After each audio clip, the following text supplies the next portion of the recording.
បាទស្រីបងប្អូនគ្នានេះបងប្អូនគ្នានេះខ្ញុំមកថតទ្រង់មេបារបស់ខ្ញុំទ្រង់មេបានេះខ្ញុំទើបនឹងធ្វើហើយទេបងប្អូន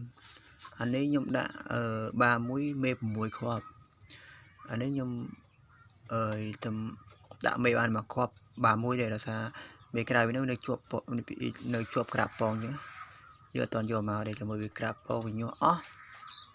ចាំយើងយកមកនេះខ្ញុំទំធ្វើឲ្យថ្មីនេះយើងធ្វើមិនសូវស្អាតប៉ុន្មានទេបងប្អូនធ្វើតាមសមត្ថភាពរបស់យើងធ្វើតាមសមត្ថភាព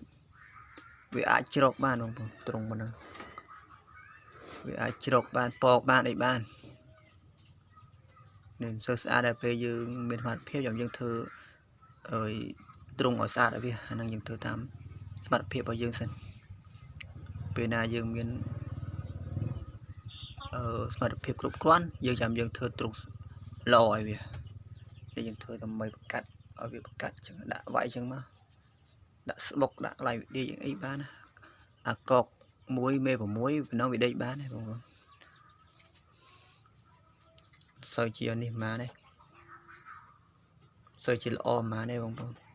ប៉ុន្តែវាអាចនៅបានអាចមន់អាចនៅបានពេលណាយើងមានសមត្ថភាពគ្រប់គ្រាន់ចាំយើងធ្វើរបស់ល្អឲ្យវាយើងធ្វើឲ្យវានៅ